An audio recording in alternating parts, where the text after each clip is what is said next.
আমি এখানে একটা মিক্সার জার নিয়েছি। জারের মধ্যে আমি এই রেসিপিটা রেডি করার জন্য জারে 2 চামচ সর্ষে দিচ্ছি। 2 চামচ সর্ষে দিয়েছি। আর দিচ্ছি 2 চামচ পোস্ত।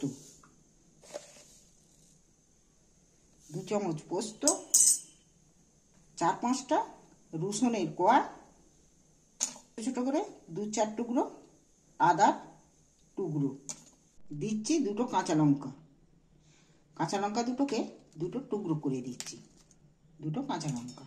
আর এটা ভেজার জন্য আমি একটু জল দিয়ে রাখছি, একটু ভিজুক, তারপরে মিক্সারে দিয়ে নেব। আমি একটা কড়া বসিয়ে বেশ খানিকটা জল দিয়ে দিচ্ছি কড়ার মধ্যে। এখানে আমি 5টা ডিম নিয়েছি। আজ আমি একটা নতুন ডিমের নতুনভাবে রেসিপি বানাবো। বানাতে আমি কড়ায় জল নিয়েছি আর এখানে 5টা ডিম নিয়েছি।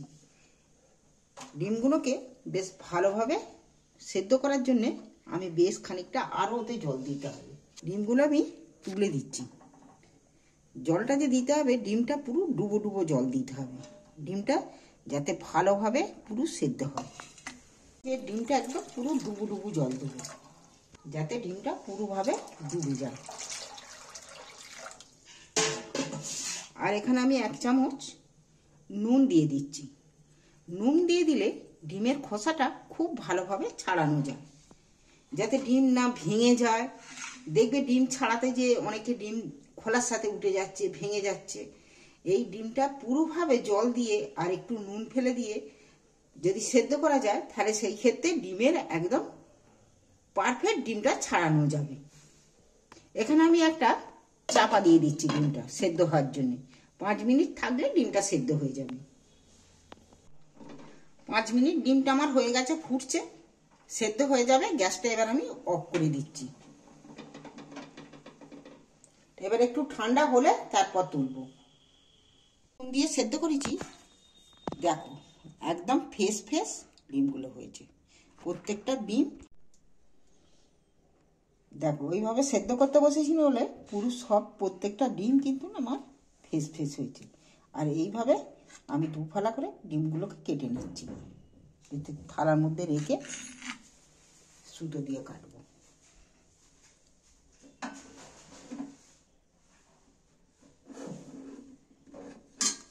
ছুরি কাঁচির থেকে এতে কিন্তু ডিম ভালো কাটা যায়। ওই ধারে রেখে দিতে হয়। আমি কড়ার মধ্যে তেল দিয়ে দিচ্ছি, একটু সামান্য একটু হলদিও দিয়ে দিচ্ছি, লাল লঙ্কার একটু লঙ্কা দিচ্ছি, সামান্য একটু নুন দিচ্ছি। এবার আমি গ্যাসটা জ্বেলে দিচ্ছি। আমি তেলটা মিক্স করে নিয়েছি আর গ্যাসটা যে তখন অফ করে দিয়েছি, তেলের মধ্যে মশলাগুলো দিলে পুড়ে যাওয়ার জন্য, পুড়ে যাবে বলে ওই জন্যই। এবার আমি ডিমগুলোকে উপর করে করে এক একটা ডিমকে দিয়ে দিচ্ছি।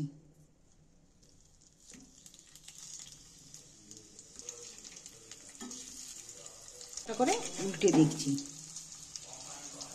দেখো এক পিঠ করে ভাজা হয়ে এসেছে, কালারটা কত সুন্দর এসেছে। এবার আর একটা করে পিঠ উল্টিয়ে দিচ্ছি। উপরটা যে উপর করে ভাজছি, এ থেকে ডিমের কুসুমটা কিন্তু খুলে যাচ্ছে না, এর সাথে ভাজা হয়ে আটকে রয়ে যাবে।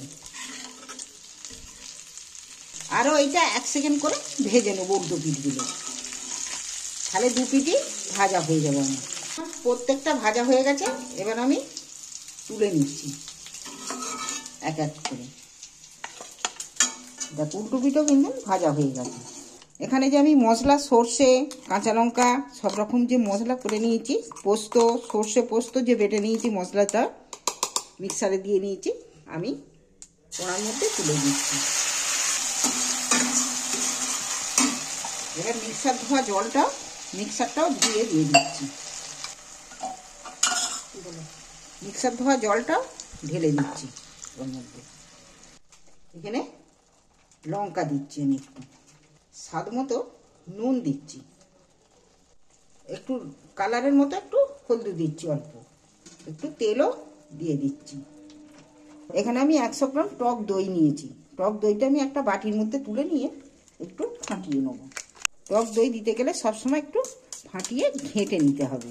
ফেটে নিলে টক দইটা তাহলে ভালো হয়, আর গোটা দিলে তরকারিটা তাহলে সেই ছানা ছানা কাটা কাটা হয়ে যাবে। টক দই যখনই রেসিপিতে যে কোনো রেসিপিতে ব্যবহার করলে একটু ফাটিয়ে দিতে হবে। এবার আমি মশলাটা নুন, হলুদ, লঙ্কা যা পরিমাণ সব দিয়েছি মশলা আমি মিক্স করে নিয়েছি। এবার আমি টক দইটাও এর মধ্যে দিয়ে দিচ্ছি। টক দইটা যে দিয়ে দিই আমি, দইটা দিয়ে আমি একটু এর সাথে মশলার সাথে নাড়াচাড়া করে নিচ্ছি। আমি সামান্য একটু হাফ চামচের মতো চিনি দিই। চিনিটা দিলে স্বাদটা ভালো আসে। আমার মশলাটা ফুটে গেছে, এবার আমি ডিমগুলো এর মধ্যে একটা একটা করে তুলে দিচ্ছি। তোমরা এইভাবে একবার ডিম বাড়িতে বানিয়ে খেয়ে দেখবে, মাছ মাংস ফেলে রেখে খাবে। হেভি দারুণ স্বাদের রেসিপি। এটা তোমরা ভাত দিয়েও খেতে পারবে, রুটি দিয়েও খেতে পারবে। ভালো লাগলে আমার চ্যানেলটা অবশ্যই সাবস্ক্রাইব করে দেবে। লঙ্কা দেবো, আমি একটু কাঁচা পাকা লঙ্কা একটু এর মধ্যে সাজিয়ে দিচ্ছি। আমি মিনিট 5 চাপা দিয়ে, 5 মিনিটও লাগবে, 2 মিনিট চাপা দিয়ে রাখছি। এটা দেখি 2 মিনিট পর ফিরে এসেছি। আমার দেখো পুরো রেসিপি রেডি। দেখছো দারুণ স্বাদের একটা রেসিপি হয়েছে। এইভাবে বাড়িতে একবার অবশ্যই বানিয়ে খেয়ে দেখো, জুসটা মরে যাবে। আমি গ্যাসটা অফ করে দিচ্ছি। চলো, গরম গরম রেসিপি রেডি। ভাতে রুটিতে পরিবেশন করবে।